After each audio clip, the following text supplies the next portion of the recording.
Okay, so now for the fun but messy part. We're going to start gluing the pieces down.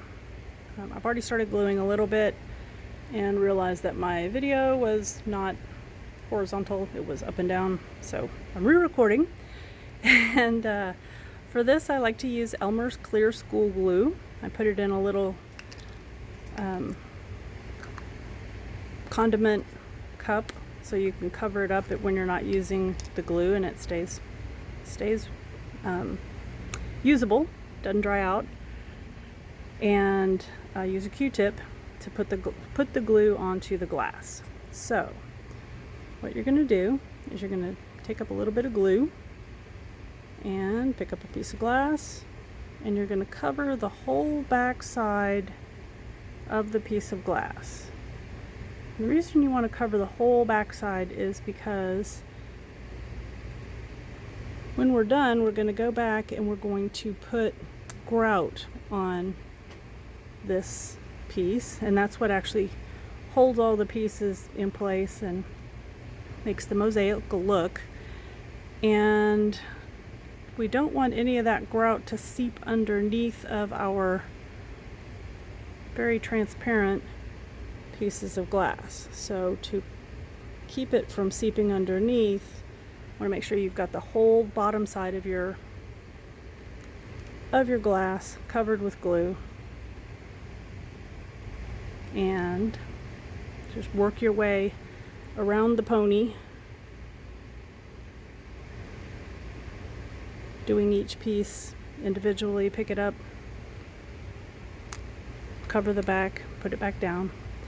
Now if you have small children that can't quite manage this and end up with more glue on their fingers than on the glass, what you can do is go ahead and pick up the piece of glass, put down the glue, and then put the piece of glass down onto the top of the glue.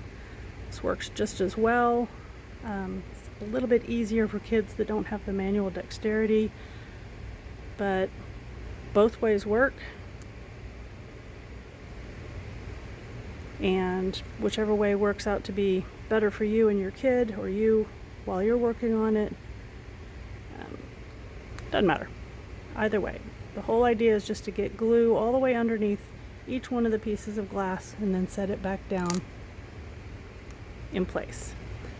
So I went ahead and put the pattern back underneath so that I'll know where I am as I'm gluing.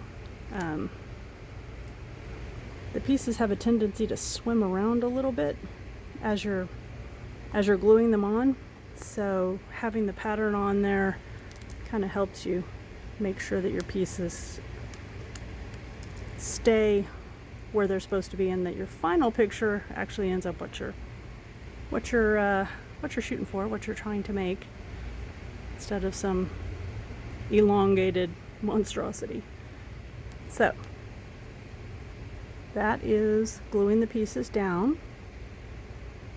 And like I say, I use Elmer's Clear School Glue. Works pretty well. There are other specialized mosaic glass glues. Not really necessary for this type of an application.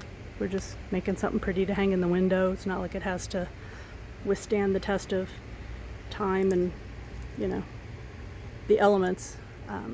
If you were going to be doing something outside, you might want to use something a little more resistant to water, like a thin set if you're using an opaque glass. But for this, we're just going to use the good old Elmer's Clear School Glue.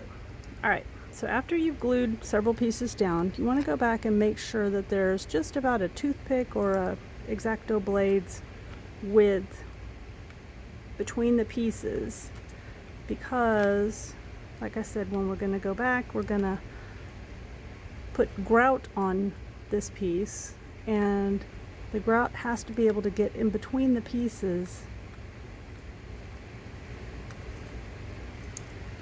and there has to be space in between them so that the grout can get down into. Now you want that space to be, like I say, about a toothpick's width. And you want to do this periodically while you're gluing because the glue will set up. It is not going to destroy your piece if you can't get grout down in between them, but it's just better if a little bit of grout can get down in between them. So that is gluing, and I will be back to show you how to pick out the background. We're going to need to fill it all the way to the edge, probably with something clear, but you want the whole panel to be filled with glass. So I will be back.